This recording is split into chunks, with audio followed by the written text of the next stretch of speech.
This is the Talkin Bout The Hoosiers podcast, presented by thehoosier.com. Hey, before we jump into this episode of the Talkin Bout The Hoosiers podcast, make sure you are subscribed to the Hoosier on 3 on YouTube for all the IU content you could need, including press conferences, highlights, recruiting updates, the Hoosier tailgate, and of course, the Talkin Bout The Hoosiers podcast. Also, go follow Talkin Bout The Hoosiers on Spotify. We really appreciate it and hope you enjoy this episode of the Talkin Bout The Hoosiers podcast. Hey, what's going on, Hoosier Nation? Hey, real quickly before we get started here with this video, make sure you go over to thehoosier.com and join for just $1 in your first week. With that, you get a free year subscription to theathletic.com, where you can also check out all of their content as well. Come over to thehoosier.com, join the best IU community there is out there. We'd love to have you. Hello, Hoosier Nation, and welcome back to the Talking About the Hoosiers podcast, presented by the Hoosier and On3 Sports, joined by Kyler Staley, Zach Browning. I'm Drew Rosenberg. We have a big show today. Indiana basketball season is officially done. The Hoosiers finished the year 18-14, lost in the first game of the Big Ten tournament, missed the NCAA tournament, first four out. Really disappointing season for Darian DeVries this first year. We're going to talk all that, transfer portal predictions, offseason stuff, and then give us some of our final four picks at the end. We got to start with the Indiana Hoosiers. Kyler, I'm just going to start with you. Just overall, I guess, thoughts on what transpired, especially down the stretch this year.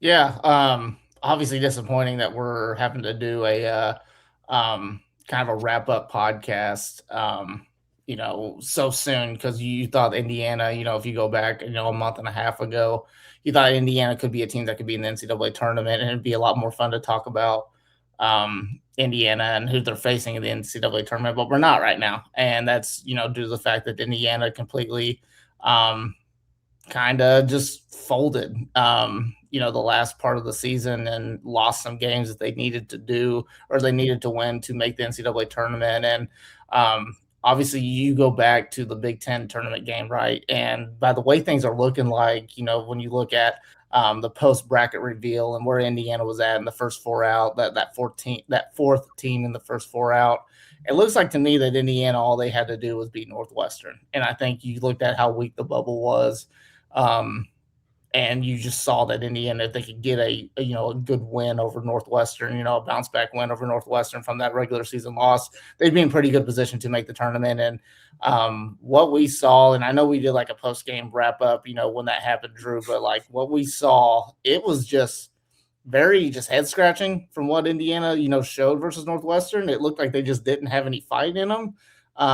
When basically, their NCAA tournament lives were, at stake. And that was a game you needed to win. And it wasn't like you were playing one of the top teams in the Big Ten. Northwestern, even though the record is bad, I thought they are a tough team, and they're definitely a well-coached team. We've definitely seen that. They've got one of the better players, Nick Martinelli, in the Big Ten. But it was still a game that Indiana should have won. They should have showed a little bit more effort, and just very disappointing into the season. And it kind of hurts you a little bit because you kind of go into this offseason with just no momentum. There's nothing really positive that you can kind of build off of. And that's not a good place to be with a first-year head coach and Coach DeVries. So, very gloomy days in Bloomington right now. But, obviously you just got to kind of push forward a little bit.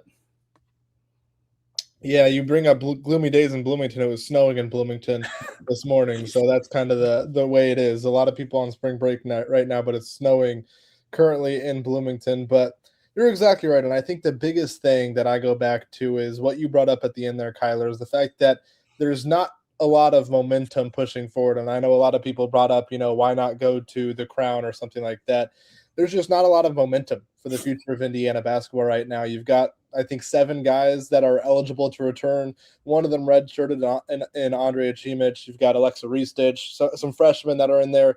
Nick Dorn, Josiah Miles, they have eligibility to return. We never saw Jason Drake or Josh Harris take the floor for Indiana. So when you're going to when you have an option like going to the Crown, you're playing a bunch of 4th and 5th year and even 6th year seniors. There's not much reason to go to the Crown. Indiana has to go full hands on deck for the transfer portal, and Indiana's going to have to probably vary up that transfer portal strategy a little bit. We'll talk about that a little bit later, but there was just not a lot of transfers that came in with a lot of years left, and I think that was kind of the interesting thing is for a group of seniors, it was a team made largely up of seniors, you brought up the lack of fight that you think you saw against Northwestern. It really did not look like a team that was playing with their collegiate careers on the line, not just their NCAA tournament hopes. It was, for a lot of those guys, their collegiate careers on the line in that game against Northwestern. And whether they showed fight or not, it just was not a performance that was, I guess, adequate for a game like that when you could potentially be playing and likely playing your last college game if you lose. And I think that might be one of the bigger disappointments, is the fact that maybe you only had to beat Northwestern once. Maybe it's one of those games, whether it's the one at home or whether it's the one in the Big Ten tournament. Maybe you only had to beat Northwestern twice. Maybe all you had to do was not blow a 16-point second half lead against Nebraska. There's so many different things that you can look at and say, well, maybe all Indiana had to do was not lose this one specific game, and maybe we're talking about a very different conversation right now with Indiana and Darian DeVries preparing to go play in the first four in Dayton or in the NCAA tournament somewhere. But I think that's really the biggest thing, is that Indiana lost 6 of their last 7. It was one of those things where Indiana's last month of the season kind of took them out of the NCAA tournament. They were in the tournament a month or so ago, a month and a half ago maybe, and all of a sudden the play down the stretch just took them out of that conversation. Yeah, I mean, you said it felt like they gave up on the season. It felt like Indiana, they beat Wisconsin and Oregon after splitting the West Coast trip with UCLA and USC, and you're thinking, all right, 17-8, this team has momentum, they can make this push. Maybe they could even get up, off the bubble into maybe a 7 seed, maybe even a 6 with, they had plenty of opportunities. And then you get blown out by Illinois, week off, blown out by Purdue, and then another week off. And it's like, how is this team going to respond? And it was the kind of the same thing every year. With this team faced adversity, they crumbled. And, I hate to say it like that, but it's true. Then you lose to Northwestern, you lose a big opportunity, a home game against Michigan State, lose the 2 Ohio State, Northwestern. But even earlier in the year, you lose to Minnesota, that first loss at Minnesota. That's a game, looking back, they win that game, again, it's one of the, there's a couple games you look at, if they just won that game, they probably get into the tournament. I think that Minnesota game might be one of those as well. But then, you have a Louisville game. They go down, I think it was, 15-0 to open that game after a bad loss when they needed a big performance and couldn't rally back. Then it's, they beat Penn State in between that. Then you lose at Kentucky to a not great Kentucky team, another game they, could have won, and this is a lot of ifs. And it's, the difference between, being on the wrong side of the bubble and, maybe being a 7, 8, or 9 seed in this is a lot of these games where it was Indiana crumbled. You mentioned Nebraska. And then after that Nebraska game, they lose 4 straight, where Michigan State, a home loss to Iowa, and a Michigan loss, where after that close loss to Nebraska, they weren't competitive for almost 2 weeks before beating Rutgers. And then you beat Purdue, you beat UCLA, you have some momentum. And it's every time, this team was so streaky all year. The losses came in clumps. Their first loss of the year to Minnesota, they lose 3 of the 4 in that stretch. They lose to Nebraska, they lose their 4th straight there. Other than the USC loss, all of the losses had losses with them. You lose 4 straight, then you beat Minnesota, and then you lose your final 2 to the end of the year. It was just streakiness. And when this team was on, they were on. But the bad was so bad that it killed any chances of going to the tournament. And again, I circle back. You lose 6 of your final 7 games, and those 6 losses, Drew and Kyler, came by an average of 15 points per game. Yeah. And that's, I think, the biggest thing. It wasn't as if Indiana was competitive on the road against Illinois or competitive on the road against Purdue. You lost by 13 at home against Michigan State. You lose by 13 on the road against Ohio State and give up 91 points in that game. And then you lose by 13 in what eventually is your final game of the season, the Big Ten tournament against Northwestern. It's not even like Indiana was competitive in those games. Over the last 7, obviously you have the 30-point win over Minnesota mixed in there, but it really was just a lack of competitiveness in those games. They weren't just losses. They were all double-figure losses outside of that home game, that home loss against Northwestern, which is, again, it goes back to another one of the more disappointing parts of the end of the season, is that it's not like they were close losses or they were in it and just a couple possessions didn't swing their way. It was double-digit loss after double-digit loss down the stretch. Yeah, and I think a few things here, right? With a new team, and we're going to go all the way back to the beginning of the season, right? Brand new team. The team obviously struggled to have they had some chemistry issues a little bit, at the start of the season. A lot of guys trying to figure out, where they kind of fit. Obviously, the most notable one right off the top of my head was obviously the Tucker DeVries, Lamar Wilkerson factor, of where Who's the guy here? Tucker DeVries is used to being the guy. Lamar obviously was the guy. So you had a kind of an awkward situation there. And then obviously, Tucker DeVries goes on a little shooting slump. And then after he gets out of that kind of slump, he starts doing a lot more of the little things, stepping up in areas where Indiana needed him to step up at. It was just weird to me because obviously Indiana won the games that they were supposed to win at the very, very beginning of, in the non-conference schedule and stuff. Obviously, you couldn't beat the Kentuckys or the Louisvilles and stuff, but obviously you beat Marquette, handily in the United Center, and then you beat Kansas State pretty handily as well. And, those weren't going to be great wins, but, they were wins against high major teams. You thought Indiana had a little bit of momentum there. And you thought that, by the time, February came about, Indiana was going to be playing their best basketball. And what was weird about it was like Indiana just felt like they got worse as the season got on, right? Especially the last month and a half of the season, outside of that kind of end of January going into February type of stretch there where Indiana was playing their best basketball. It felt like Indiana just, like I hate to say it because it is kind of I gave up type of thing, but that's the weird part with this because obviously you have a lot of seniors on this team. Your main guys were seniors, and a lot of them come from that low major JUCO, like a lot of guys that are kind of overlooked and stuff. And you figured a lot of them would have a chip on their shoulder. Obviously, Lamar Wilkerson always played with a chip on his shoulder. Tank Conaway at the beginning of the season, I felt had that chip on his shoulder, but it's just almost like this team just kind of, I don't know, was just burnt out in a way, and they weren't buying into a toughness aspect that, Coach DeVries obviously wants to preach. You go back to his Drake teams, Coach DeVries had some really, really tough, and I know that was mid-major, but he had some really tough teams that competed on the defensive end. It felt like Indiana just, even though there was times at the beginning of the season that I felt like they competed, especially when they showed toughness. It felt like down the stretch, there just was not an ounce of toughness. And maybe that was because of the roster flaws. Maybe that finally caught up to them. And, having guys that, you didn't have a bench and you didn't have hardly a very deep rotation at all. And, maybe, the fatigue kind of set in for them or whatever. But it just really is head scratching to me that, Indiana, just got worse as the season kind of continued on. And that's what ultimately led them to have an early out in the Big Ten tournament. Yeah, and you mentioned them getting worse. It's the coach. I'm blanking on which coach said it, but it was them talking about the grind of the Big Ten. Rod Clark said that. Rod Clark, yeah, and like the grind of the Big Ten and how they might not have been ready for it, coaching staff included. That's not something you want to hear, and that's something you got to figure out, and that can't happen again. A collapse like this, but then going deeper into it, this team, they would have when they were on, it was rare, but when they were on, they were very good. But very fun to watch too. Yeah, and it was a rare occurrence though, and it was the games they were supposed to win, and that's what killed them. 3-10 in quad one is not good. It's not, but it's not going to kill you if you just take advantage of the quad 2 games, the quad 3, quad 4. Indiana was 12-0 in quad 3 and 4. They were under 500 in the quad 2 games. That can't happen. An NCAA tournament team, a power 4 or power 5 NCAA tournament team, having a losing record in the quad 2 games, it's just you're not getting into the tournament unless you just win the conference tournament. And it's the Minnesota, you lose that game. You lose 2 to Northwestern, a USC team that was not great. Yeah, they were better when Indiana played them. But it's just frustrating because the lack of growth. It wasn't like this team got better as the year went on, as you mentioned. And I want to ask this question. Indiana in November versus Indiana right now, who wins that basketball game? That's a tough one.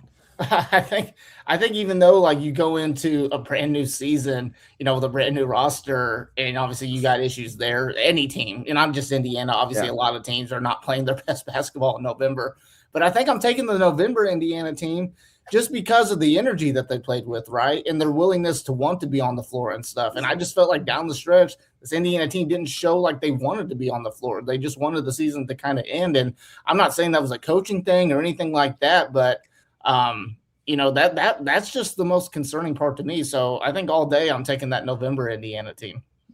Yeah, it's tough. I go back and forth because that November team had a pre-injury Tatum Conaway that was a little bit more productive for Indiana, but the post-November team, the latter part of the season team, had a Sam Alexis that was much more involved and much more productive than the early part of the season. But I think the fact that we're even having this conversation and there is actually a debate, he is the concerning part. There wasn't a lot of development. Maybe you say Lamar Wilkerson improved with his overall scoring ability at all three levels, and Sam Alexis improved greatly. But outside of that, you're kind of picking at straws to find developmental successes for Indiana. Maybe Josiah Miles got a little bit better and was able to play a little bit more down the stretch of the season. But again, you're grasping at straws. So it's hard not to pick that November team just because, and I don't want to question the fight or the competitiveness or the intensity of these guys. But when you are watching a game and it's not obvious that these guys are diving on the floor and wanting to be there and playing like their careers and NCAA tournament hopes are on the line. When that's not obvious, that is a little bit of an issue. Not that they weren't playing hard, but I'm just saying it maybe wasn't obvious enough to fans and to people watching the game. So I might end up taking the November team as well. And I think that just shows, I guess, the flawedness. I agree. I think Sam Alexis and Lamar Wilkerson today are a lot better basketball players than they were in November. But then you go across the board, Nick Dorn. Nick Dorn didn't start the season, so you add him to this team. But other than a 4-game stretch, and really, super inconsistent to say the least. Connor Enright, the jumper really wasn't there. Like, teams weren't guarding him. The effort was there for him. That's one guy you really can't criticize, like the effort that he was giving. He was still fighting. But again, he's an undersized guard who's not the best shooter trying to compete in the Big Ten. He has a lot of things stacked against him, and he was doing everything he could out there to fight and battle in that situation. And we've gone back to this point, I think, every single podcast we're talking about this team. This roster was so flawed, and it's how does Darian DeVries move forward and make sure this doesn't happen again? Because, we know this fan base. We see it already. A lot of fans want him out already after 1 year. I think I've said it so many times, I'm going to say it again. Darian DeVries isn't going to get fired. He shouldn't get fired right now. You look, who do you hire? For example, I know some names, people are going to bring up Josh Schertz with the Indiana State ties at St. Louis. He's probably going to go get a big job, whether it's Syracuse or somewhere else. The problem is if you're, a up-and-coming coach like Josh Schertz, and you see Indiana just fired a guy after 1 year. Indiana has not, made a Sweet 16 since 2016. They really haven't been competitive in the Big Ten since 2016. And if you're not competitive in year one, the fans already want you out. Is that a job you really want to take? Yes, the resources are there. Yes, there is that history. But you got to remember, these high school kids, they didn't grow up with like an unbelievable Indiana team. All of these high school kids that are playing now weren't even born when Bob Knight was at Indiana. So they don't know, like, they hear about it, they see the banners, but that's it to them. They don't really mean much. It's not like them watching Duke every year in the NCAA tournament go on runs and win national championships like Kentucky, Kansas, and these other schools that have been doing it, for the last 15, 20 years. So Indiana doesn't really have that. Like, the history is there, but it's not as important to these kids as, we see. And you got to give a coach like Darian DeVries time, because if you just fire him, what coach is going to be like, oh, I want to come take over this dumpster fire that has not been successful in almost 10 years. And if I'm not successful in year one, I'm gone. Yeah, no, I totally agree on that. And it's, yeah, a lot of Indian fans don't want to hear this, but it's like, it is true. I mean, so obviously Coach DeVries comes in, he's got to completely, build a brand new roster, right? He's got to build a brand new staff. While he's doing that, Indiana is obviously, in the transfer portal, and a lot of things are going on for, Coach DeVries. So I think when you look back at when Coach DeVries was hired, I think his main goal was like, okay, I got to get a team together. Who are some easy guys that I can go out and get? Tucker DeVries, obviously that was the easiest one. And you look at Connor Enright, and then you just go down the the list or whatever, like these mid-major guys, and that's basically what this Indiana team was. They were full of mid-major guys. You had Trent Sisley already committed. He loves Indiana. He's not going anywhere, so that's an easy one to keep. And then you just throw into down the stretch. Obviously, he hit a home run with Lamar Wilkerson. I think you have to give him major credit for that when people question his recruiting and stuff. But he did strike out on a lot of other guys that they went out after. And that was kind of expected a little bit because nobody really knew what this Indiana system was going to be about. No other transfer player, had any idea where they would fit, other than the mid-major guys that were looking to play at a high major level in the Big Ten. And, and he got those guys. So I think now, after a full year, and this is what I respect the most about Coach DeVries, is that he is so open and honest about, hey, I'm learning here, right? And I see what I need to get. You go back to Rod Clark's statement. I think that's a pretty eye-opening statement a little bit, because there is a lot of guys here, on the roster player-wise and on the staff that haven't been at this kind of level yet. So I think when you go into the transfer portal here now, I think this Indiana staff is actually going to do a really, really good job. Like, they have to do a really good job, or else it's not going to look pretty after year two. And this is not the type of situation where you can give a coach 3-4 years anymore. You have to show some progress. And I think that's what this Indiana staff is going to do. I think they have a year of like, okay, we need this, blah, blah, blah. Obviously, you got to build out the front court. You're going to need shooters. You're going to need a playmaker, in the back court. You're going to need depth, period. So the addition of Ryan Carr, I think that's going to help out a ton for the staff to, when it comes to money-wise and how they're spending it and things like that. But I do think that Indiana is going to be in much better position this transfer portal month than they were last year by far. Yeah, and me saying Darian DeVries needs to come back, it's not me defending what happened last offseason. It's not me defending the roster. It's more about, the overall state of the program. When Darian DeVries came in, you mentioned it, it wasn't just he had to put together a roster, he also had to put together a staff. And it was getting that staff while you're getting a roster. And if you're, a kid in the portal and you see, Indiana's offering you, they're offering a decent amount of money, but they have 2 coaches on the staff, 3 players, and you have no idea how they're going to play after they've played, a really, bad style of offense the last 8 years, because our Chiefs wasn't great either. Is that something that's really enticing? And now you kind of see something. I think, Ryan Carr is, I think the X factor here. We've seen in the NBA, people are like, oh, how is he going to help? His talent evaluation with the Pacers has been one of the reasons the Pacers have been so successful. They are a small market team that competes in the NBA, like competes yearly. You look at their drafts, you look at guys like Nembhard, trading for Neesmith, these guys that were undervalued in the NBA by the top talent evaluators in the world. And he is outsmarting a lot of them, getting these, diamonds in the rough. And, we talk about the center position. The center position is key, especially in the Big Ten. Last offseason, the center position was by far the most overpaid, hardest position to get in the portal. If you were a starting center, you were going to get a lot of money, whether you were Power 5 or not.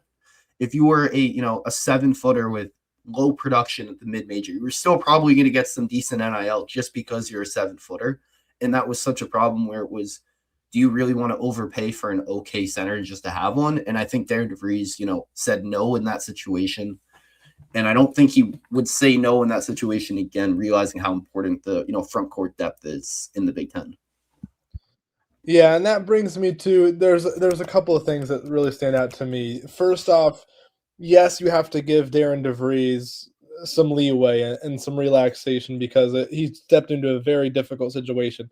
And I'm sure he'd be one of the first to admit he has some things to learn and some flaws that he made last season in the transfer portal and so far as a coach at IU, that he would be the first to admit it. I think the biggest one is a lot of people point out, you got to build through the high school ranks. But it's hard to do that when you step into a program and you bring none of your high school commits from West Virginia. So you have nothing at Indiana as far as high school kids are concerned.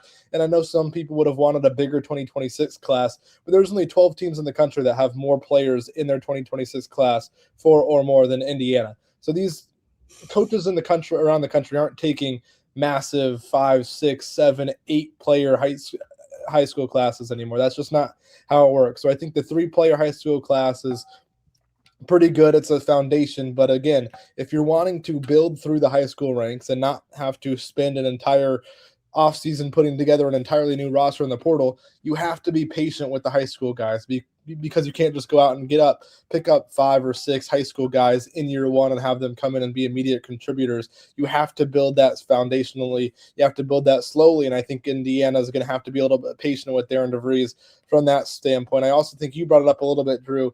Last season, Indiana, especially without the assistant coaches, and maybe you can blame Darian DeVries a little bit for being a little bit slower with his assistant coaches than some other programs around the country. I think that's totally fair, and I think he'd probably admit that he probably should have gotten on that a little bit earlier and been a little bit more proactive and not waited on some guys that he elected to kind of wait on that didn't ultimately end up coming. But last year, it was a lot of Indiana selling guys on a vision of how they wanted to play and what they wanted to do this year, and whether they were successful in it or not, because they clearly weren't super successful with it. But you can sell guys on more of that play style rather than saying, this is how we want to play. You can say, okay, this is how we did play. Obviously, it didn't work, but that's a little bit better of a pitch than last year when you're trying to sell a guy on a vision rather than something actually more tangible. And I do think you brought it up too, Drew. You're going to have to overpay. This isn't an era of college basketball where, Curt Cignetti doesn't. And again, Curt Cignetti is the outlier in all of this. And it's so different. And he's put a lot of football coaches on the hot seat, and he's putting a lot of pressure on Darian DeVries too, because if a guy across the street can do it at Memorial Stadium, then people will think, well, why can't you do it on the basketball side of things too? But Curt Cignetti is the outlier, and Curt Cignetti has the mindset of, I stick to my price, I stick to my number for these transfer portal guys and these high school guys. If they go over that, I'll take somebody else. Basketball, you can't really do that. It's very different. The talent pool is smaller. It's a very different sport than football. So you're going to have to overpay. I think that was probably something that got the DeVries staff in Indiana into a little bit of trouble. You stick to a number, the number goes higher. You don't want to overpay. But in this day and age, you're going to have to overpay. You're probably not going to get insane value. You're going to have to pay a guy $3 million that's probably worth closer to $2 million. But that $3 million is better spent on that guy than going out and spending $1.5 million on a guy that delivers half their production. You know what I'm saying? So it's one of those things where in college basketball, especially for premium positions like the point guard, like a big center down low, you're going to have to pay and overpay and pay at a premium for a lot of these guys. Yeah, I mean, you mentioned Sig, and I think that's a really good, example and like compare and contrast. Cignetti, I think when you look at him, he is, arguably I'd say he's the best coach in college football today. But I think his superpower, he has a lot of them, but I think the one I think sticks out the most is his ability to evaluate talent. I think that's what stands out the most. You see guys like even going back to JMU, like D'Angelo Ponce, Mikhail Kamara, all these guys who were under the radar, Aiden Fisher, and turned into now they're going to be NFL guys we're going to be seeing on Sundays and going to be drafted in this next draft. And I think that's what it allowed him to compete at Indiana right away, is seeing that talent, understanding, a guy like Curtis Rourke, who is, not as highly touted of a quarterback, ends up setting every single season passing record. And I think that's where Ryan Carr comes in. I'm not knocking Darian DeVries and this coaching staff as talent evaluators, but I think that's what Ryan Carr does best. And I think him coming in and being able to, see, oh, okay, maybe this kid, he might be a 3-star, but he actually is, a lot more talented than you think, and he could make an impact right away. And like being able to, find those diamonds in the rough, as I kind of said earlier, and being able to, Zach, as you mentioned, like making your money work, like spending it in the right ways and in the right areas. Like, maybe this guy might not be worth the full million, like on paper, but you see something where he might be. Like, it's finding that balance. And I think that's where Ryan Carr comes in and is going to play a big factor in this offseason. And you mentioned comparing it to Cignetti. That's what Cignetti does so well. And it's adding, someone who is a proven ability to evaluate talent to this team and help you build, a more cohesive, more talented roster capable of, competing in the Big Ten. Yeah, and I think when you look at the best teams across the country, right, the best ones have a good balance of getting in the transfer portal guys that come in and fit a need right away, that contribute right away, and also the guys that you can kind of keep happy, the freshmen, the sophomore, the guys that you can kind of develop. That's why, the whole Trent Sisley thing is a little bit controversial, right, because obviously he was getting a lot of minutes, and then obviously he's completely out of the rotation, down the stretch, which, again, everyone can have their own opinion on that, but I think when you look at when, Coach DeVries was kind of, and this team was kind of playing their best basketball, Trent Sisley wasn't really a factor. So I think Coach DeVries kind of rode with the guys that he felt had the best chance to kind of give Indiana that kind of stretch. But going back to, the transfer portal, the recruiting class that he's got coming in, what I do like about the recruiting the recruiting class that Coach DeVries has, that 3-man group of Prince Alexander Moody, Von Carvalho, and Trevor Manhertz. Those are guys that I think are great development pieces. I don't expect them. Nobody should really expect them to really come in and make an impact right away. Now, maybe one of them will. Obviously, if they have a big summer and they show that they kind of fit into what Indiana's new team is going to look like, maybe they will have a bit of an impact. But those are also guys that I feel like you can kind of, sell the fact on like, hey, You may not be a guy, in your freshman year, but you're going to be developed and you're going to be a part of this thing long term. And that's what I like about what Coach DeVries can do. And that's what kind of excites me, the long-term future if these guys do work out. Because I do think, obviously going into this offseason, you're pretty much going to have to build a brand new roster again of guys that can come in right away and start and be an impact player because you've got guys coming in, coming back, as it stands right now that probably, maybe Nick Dorn, maybe Trent Sisley, that probably won't be, maybe starters. So you need guys to come in, and obviously you need to have them contribute right away. But I think if Coach DeVries can kind of find that balance and he can have a really good development, in the younger guys, the freshmen on this current team, the freshmen that are coming in next year, if you can continue to develop them, maybe you can start going into an offseason to where you don't have to really fill a lot of holes like Indiana does right now. But the big thing, obviously, going into the transfer portal is they need experienced guys. They need experienced guys that come from a winning culture. And you also need to find some guys that maybe will be there, 2 or 3 more years. So I know it's a lot, but I think once you can kind of, smooth all of that out and everything, I think Indiana's roster and their development long-term, I think it'll end up being really, really successful. Yeah, and I think this is a good place for us to take a quick little break to do for some ads, and then we'll jump in, talk a little more transfer portal, and then get to our NCAA tournament picks, obviously without Indiana. As you all probably know by now, we've teamed up with BetMGM this season. We'll be using BetMGM lines to make all of our picks, and we'll have special offers for our listeners each week. If you haven't signed up for BetMGM yet, use the bonus code ON3, and you'll get up to a $1,500 first bet offer on your first wager with BetMGM. Here's how it works. Download the BetMGM app and sign up using the bonus code ON3. Deposit at least $10 and place your first wager on any game. You'll receive up to $1,500 in bonus bets if your bet loses. Just make sure you use the bonus code ON3 when you sign up. Make this college football season one for the history books. Make it legendary. We'll be right back, but first we have to talk to you guys about Rhoback Activewear. There's only one way to describe Rhoback. Best fit, best feel.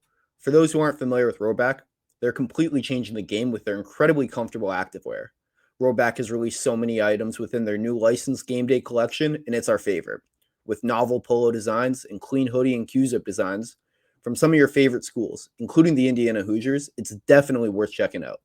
Nobody else in the market is pairing these level of custom designs with this quality of activewear.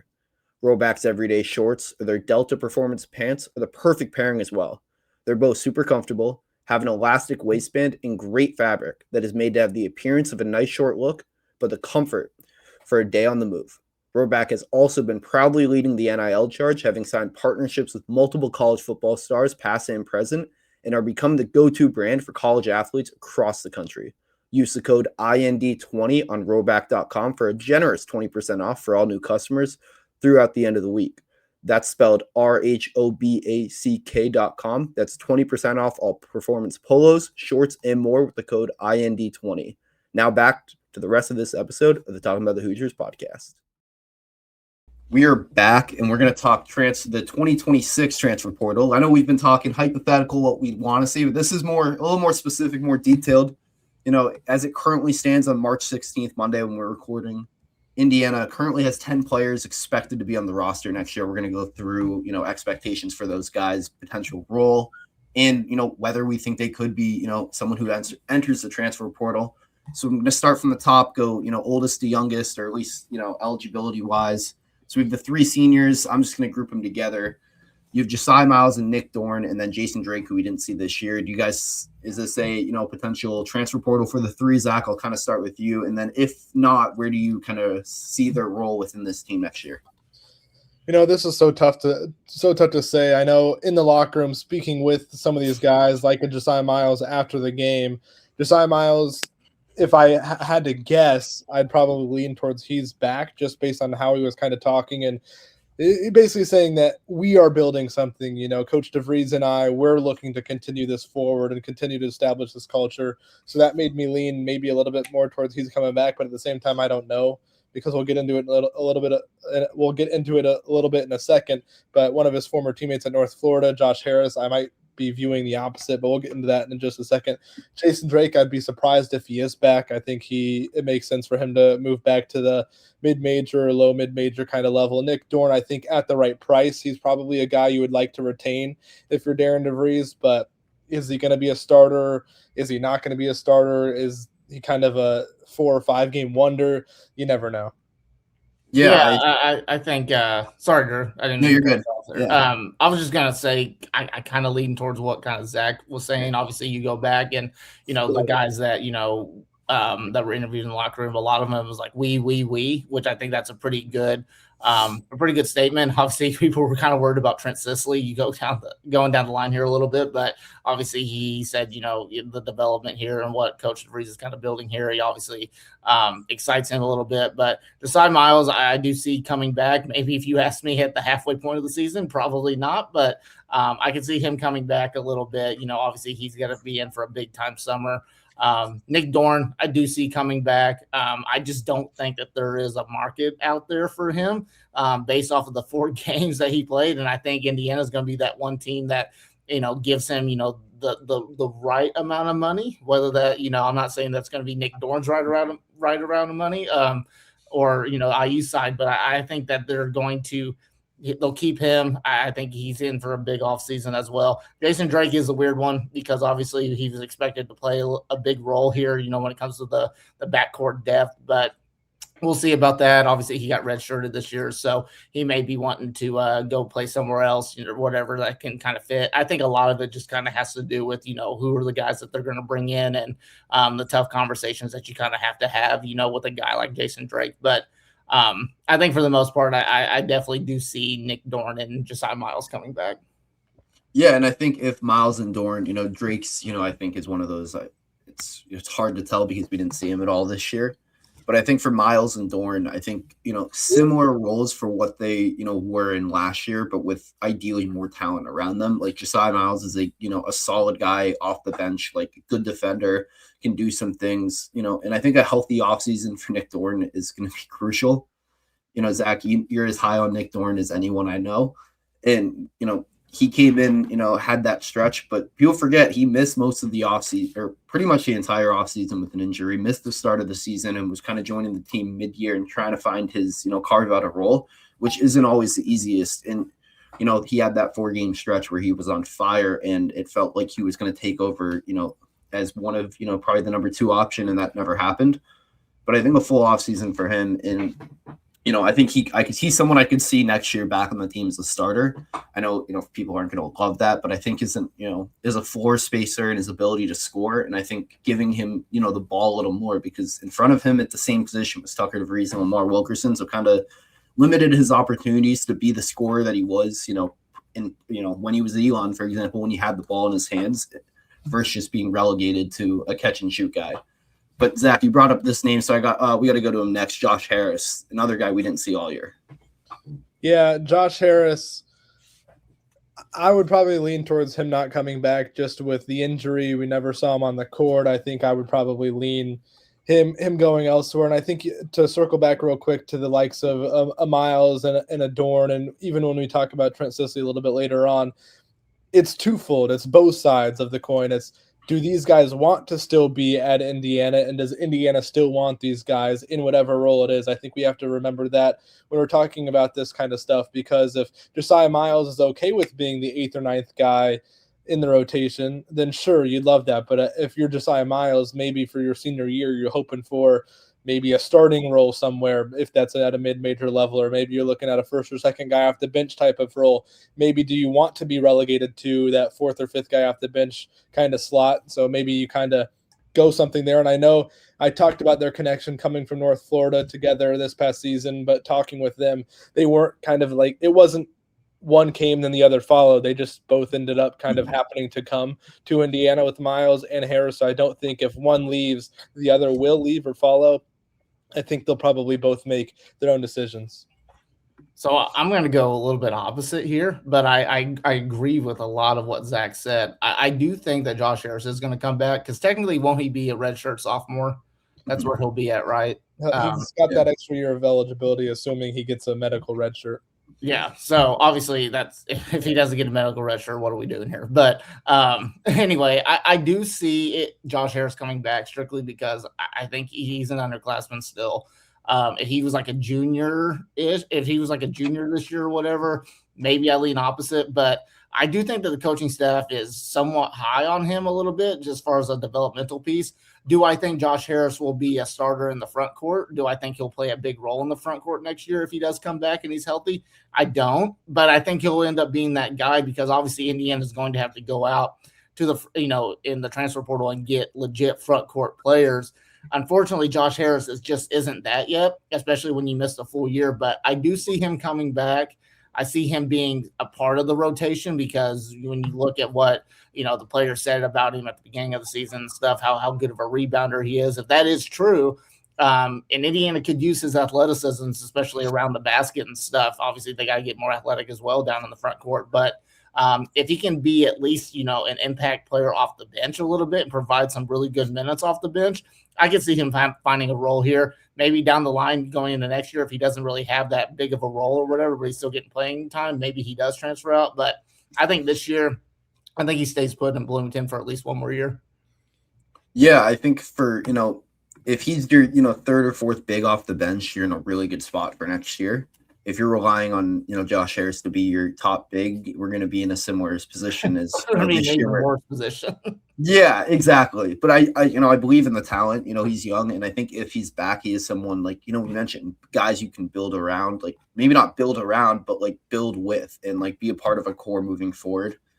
And speaking of the core, another name, I'm going to go to the Europeans in a sec after this one to separate the freshmen a little bit. We got to go Trent Sicily. I personally think he's going to come back. I think this year was tough, but I expect that, a bigger role next year for him as he kind of grows. And, it's still a little confusing with what happened with him as he went from, a key part of the rotation to just not in the rotation at all. Yeah, it's difficult. And it goes back to, again, Kyler mentioned it when we first brought up this conversation. What is the market for these guys if they did want to go elsewhere? If you're Trent Sicily and your options are you stay at IU and you continue to develop your in-state school and everything like that, that's option A. And option B is going somewhere else, probably getting a little bit less money from a lower major school, a mid-major school, and maybe seeing more action on the floor. What are you kind of weighing those between right there? It goes back to what are the markets for these guys? How much would they make somewhere else? I feel like they'd probably make for these guys, they'd probably be transferring down in a lot of circumstances. I'm not sure a lot of these Indiana guys would be transferring up or to another team in the Big Ten or another team in the Power Conference. So I think a lot of these guys would be probably taking a little bit less money for a bigger role elsewhere. And at this stage of Sicily's career, I'm not sure if he leans that direction. So I'll lean right now towards Sicily coming back. Oh, yeah. I don't think it's really any question that Trent Sicily, he's coming back, right? And he's playing at his dream school right now. And we've jokingly said, it could be any of us three coaching Indiana right now, and Trent Sicily would be there. Obviously, he's a Hoosier through and through. That's not to say things can't change down the line because obviously next year if you have a similar issue and stuff, Trent Sicily is a very talented player. He's a highly regarded, 4-star prospect coming out of high school and everything. Like, he is a very talented player, and there is a team out there that could unlock him if he has a similar situation going into next year. But I don't even think that's true because I do think, and this may sound crazy to say, but I could easily see a path where Trent Sicily is part of that starting group next year, depending on what they have bringing in and stuff. Because, look, Trent Sicily is a high motor kid. He's got a lot of athleticism. He was arguably Indiana's most athletic player, on this team, as crazy as that sounds. He's very special. He's continued to develop as an outside jumper or an outside shooter. So I think there's obviously high hopes for Trent Sicily with this Indiana staff. I think Coach DeVries is very fortunate, and he would probably be the first to say he's very fortunate to have a kid like Trent Sicily that wants to be at Indiana and continue to play and represent his dream school. So I expect big things with Trent Sicily. Yeah, it was a little bit rocky this year. It is what it is because obviously the flawed roster and everything. And I know there's probably some frustration on his end, getting that playing time down the stretch. But I think Trent Sicily is going to be a very, very critical piece for Coach DeVries and the staff moving forward as they continue to build around. Because if Trent Sicily has a breakout sophomore year and he shows that what he can play at, how he can play and stuff, going into his junior year, if he's still at Indiana, players are going to want to come in and play with a guy like him. So high hopes for Trent Sisley, and I think he'll end up being a really critical piece with this Indiana team.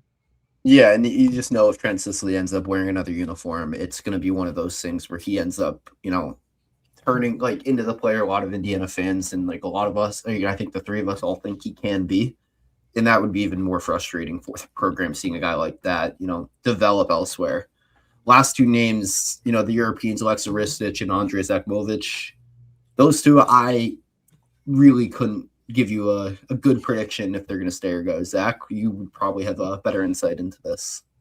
Yeah, again, it goes back. I just am not sure there's a market for those guys. Those guys came in knowing that their roles would be limited, especially early on in their careers. So I don't think they were necessarily taken aback or surprised by their lack of a role really this past season. So I don't see them leaving. I think that there's not really much market or much film on these guys to say, hey, take me at this school and whatnot. So I think those guys will probably be back and probably once again in more of a developmental role. Maybe Andre Achimich is maybe that fourth big that if you're a big guys get into foul trouble, maybe he can serve something in that role moving forward a little bit starting next year. But I think those guys will both be back just knowing that they were brought in to be developmental pieces. Yeah, Zach completely nailed that. And maybe I'm a little bit too positive here and stuff. But again, I'm pretty high on these two guys, right? I think Alexa was a guy that, and we saw it a little bit, when Tank Conway went down a little bit, we saw him being that kind of break glass in case of emergency type of guard or whatever.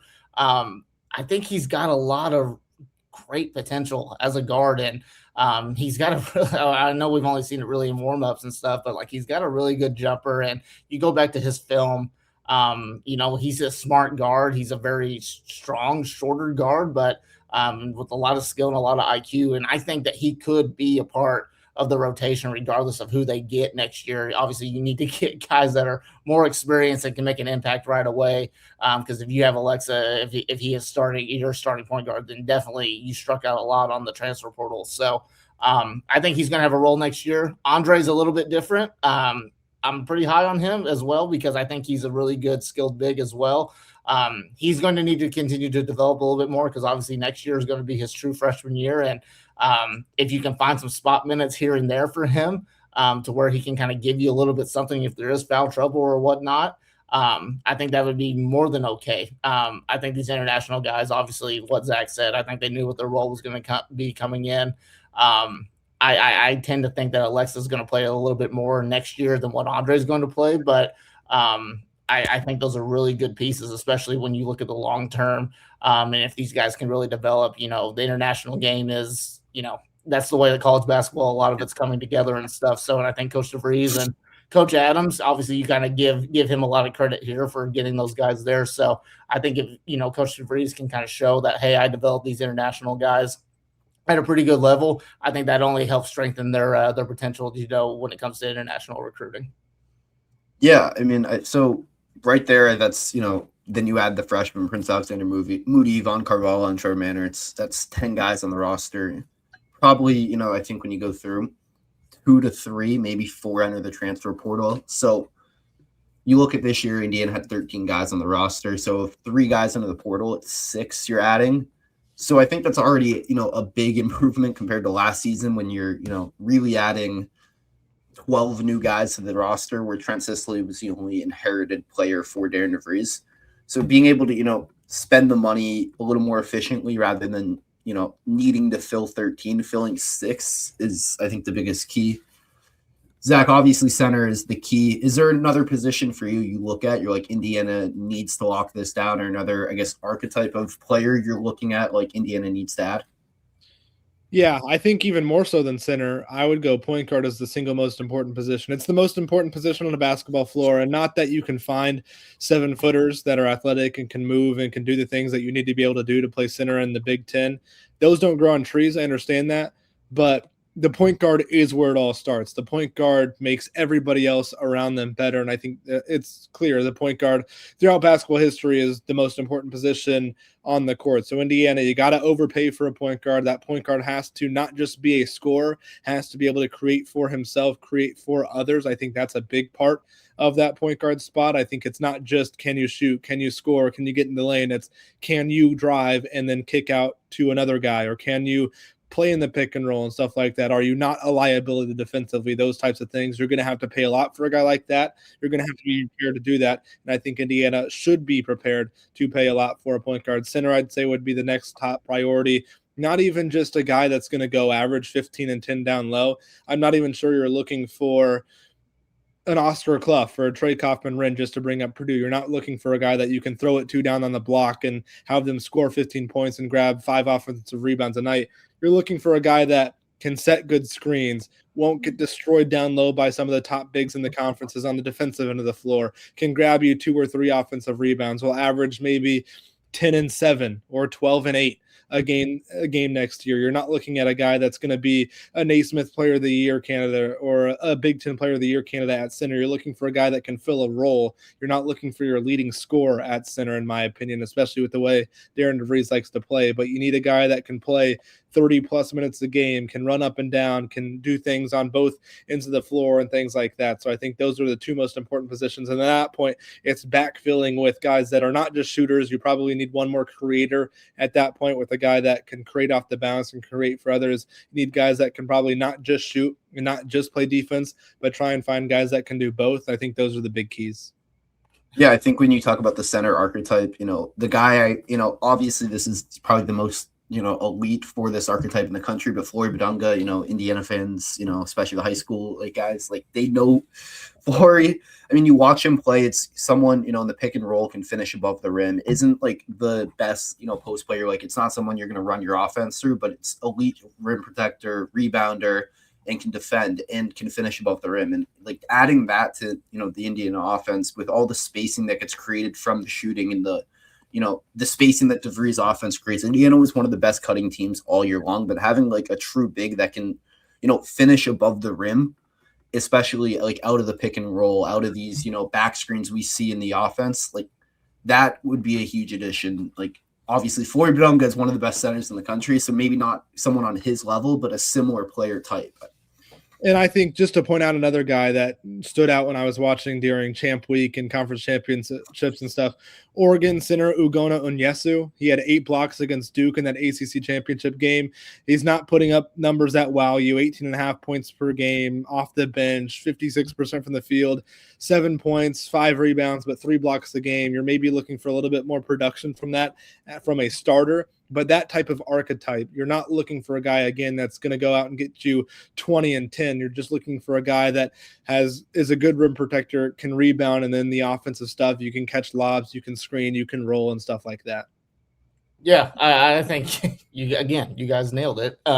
Obviously, you need to spend money and get a legit front court, right? For you to run what you want to run, Coach DeVries, and scoring on that broken floor like you always talk about, you're going to need guys that get defensive rebounds. You're also going to need to get guys that can get you a couple of offensive rebounds a game, because obviously Indiana got killed when you compare the second chance points opportunities. They got killed there against pretty much every single team that they played. So you need a point guard that can create. Zach, you nailed it. Obviously, you need that could be even more of a priority number one than what a center is. So, and you need a versatile 4. I think a guy that can also mix it up and when it comes to the boards, but could also play face up a little bit, stretch the floor out like Coach DeVries wants to have happen. I think you kind of need that.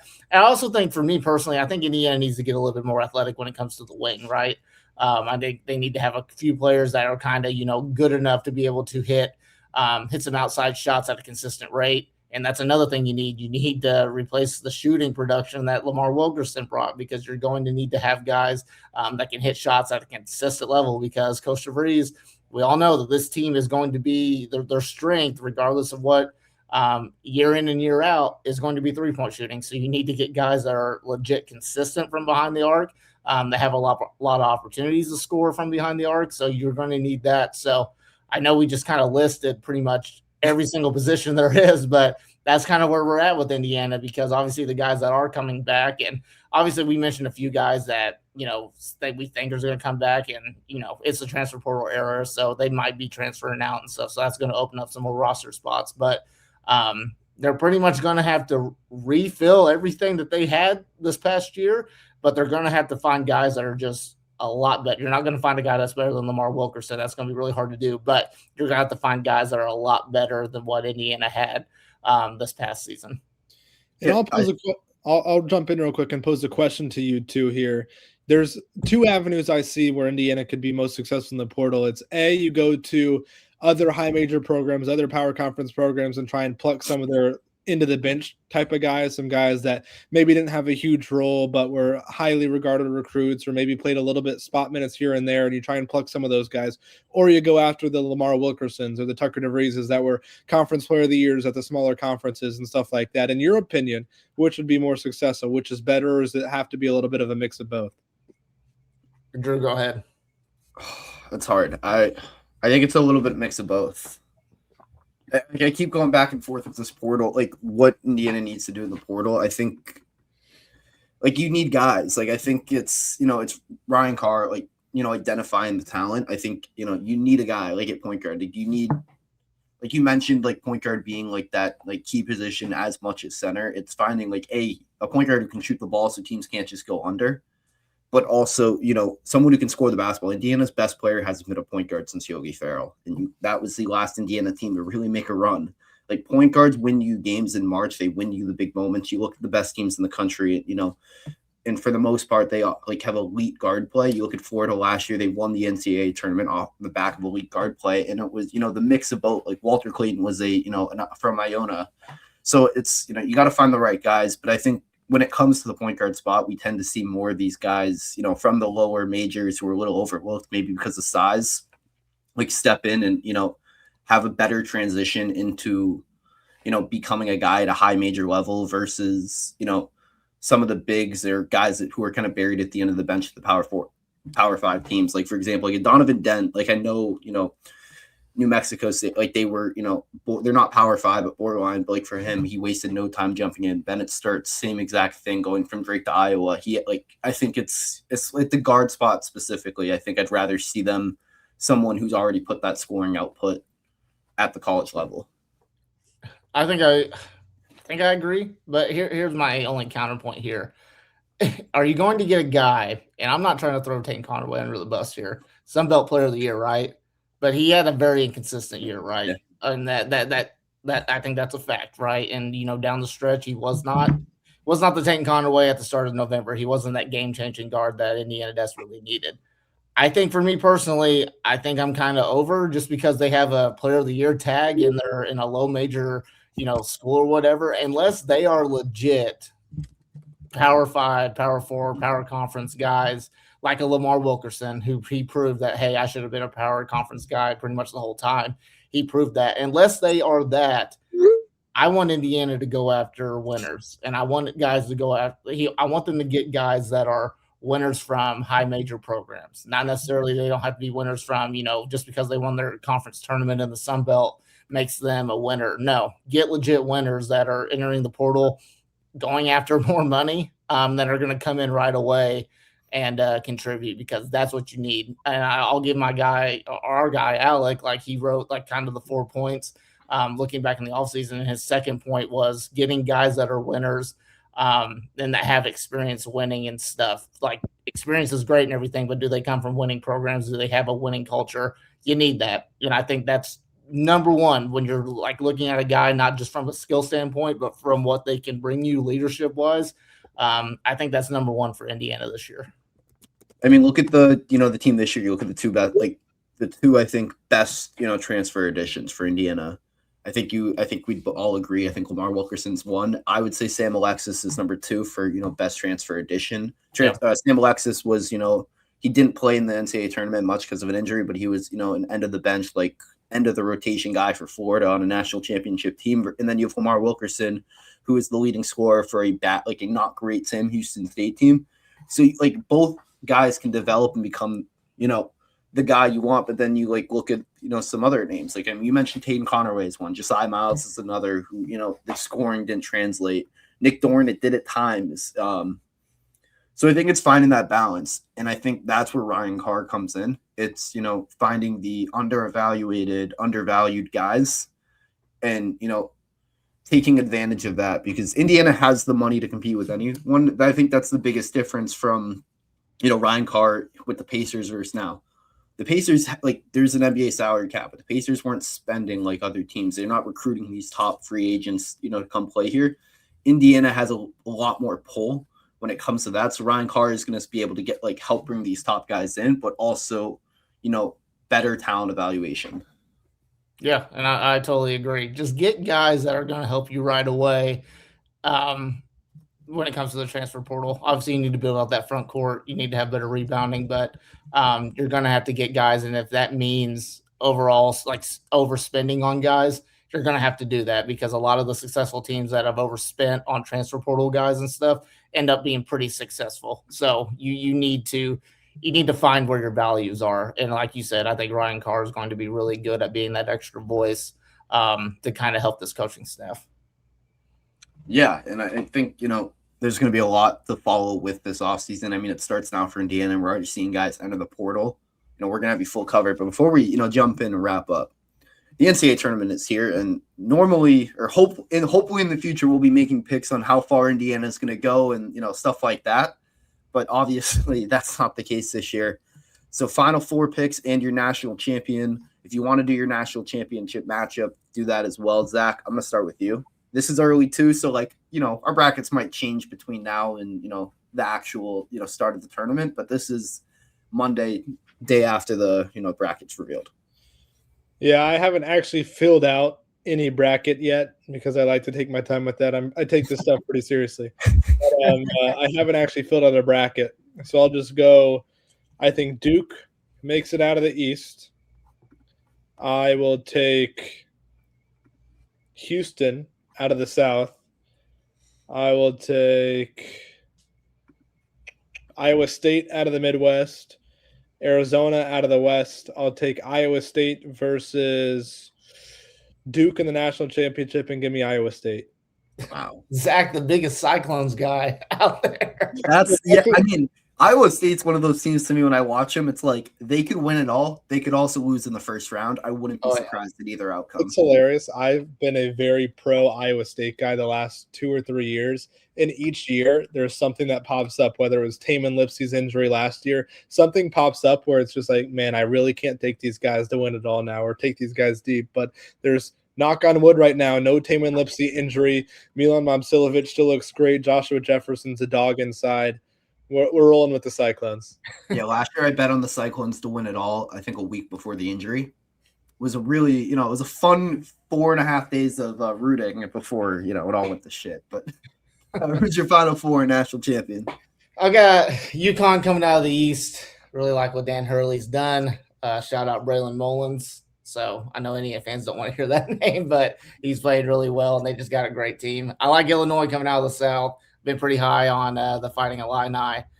If they can stay healthy and stuff, I think they got a legit national championship team. I'm going to take Arizona out of the West, and I'm going Michigan out of the Midwest. I've got Michigan beating UConn in the finals. I think that loss with Michigan is going to actually go a long way, in the Big Ten championship.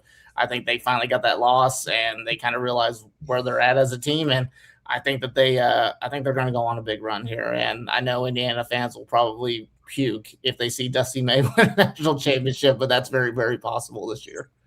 That Big Ten curse over, Kyler? I think so. I mean, I've been high on the Big. I think we've all been high on the Big Ten, right? For 20 time, for what, 25 years now. Yeah, I know. Zach and I are Midwest guys, so obviously, Big Ten runs in our blood, but. I think this has got to be the year, man. I think Michigan's maybe not Illinois. Maybe I'm stretching a little bit out on Illinois, but man, when you look at Michigan, they just have everything, right? And I think they're a perfect team.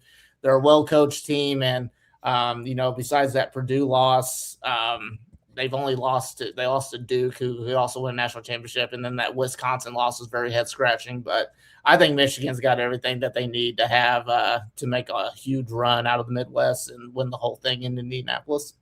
Yeah, I think I have them in the national championship. Out of that East side, I'm taking Duke. It's hard because that East bracket is so much fun. I mean, you Kansas with Bill Self, you have St. John's with Rick Pitino, Louisville, Michigan State with Izzo. Like UCLA is a 7 who like they're one of those teams that they could make a run. They could also lose first round, and then you have UConn and Hurt. Like that is the coaches in that side is so much fun. In the South, I have Houston getting past Florida. Then in the Midwest, got to find it. I got Michigan getting out there, as I said, and then Arizona. So pretty chalk, 3 1s and a 2. Then my national championship, I have Michigan versus Houston, and I think Indiana fans are going to hate this, but I think Samson finally gets over the hump. It's Zach, like you've been saying with Iowa State, I've been doing that with Houston for so long, but I think the biggest difference is that Houston team brought so many guys back from last year, plus added some key freshmen, Kingston, Fleming, and Stanak, and they have, last year they had some guys like LJ Cryer was incredible talent.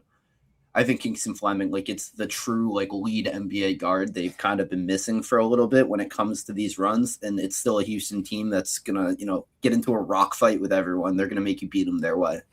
Outside of Purdue being in the national championship, I think that national championship and that result would make Indiana fans the least happy. Let's just say the viewership market in Indiana probably won't be very high this year. Kelvin Sampson versus Dusty May. All right, what about? I don't know what would make it worse if would it be Purdue Houston goes on a run here with Miami versus Ohio State in the. I don't know. I feel like if Miami took down Purdue in that second round, led by Malik Renew, I think Indiana fans. I think Indiana fans are happy about that. We definitely need that Miami versus Purdue matchup for sure because I think Indiana fans are going to be rooting hard for Malik. I think so. Yeah. I mean, at least unless they're rooting for Purdue, which I'd be shocked. That's a lot of questions that you got to answer if that's happening. So, but it's the best time of the year, guys. I'm excited, even though Indiana's not in it and stuff. I think we're in for a really good NCAA tournament this year. Yeah, I mean, it's in my opinion the best. This week and next, it's like the best. Like 10-day stretch in sports. I think the run to the Final Four. I don't think there's much that beats it, especially if you're a college sports fan. And even if Indiana's not in it, it's still awesome. But guys, for all things Indiana athletics, make sure to follow the Hoosier on X and subscribe to thehoosier.com for premium content, including exclusive interviews, insight into the transfer portal, which is getting kicked up right now. I mean, Indiana has a lot of work to do, as we mentioned, so we're going to have you covered on that. And subscribe to the Hoosier on YouTube, follow Talking About the Hoosiers on Spotify, and make sure to hit that like button. Thank you guys once again for tuning in to the Talking About the Hoosiers podcast. We'll be back.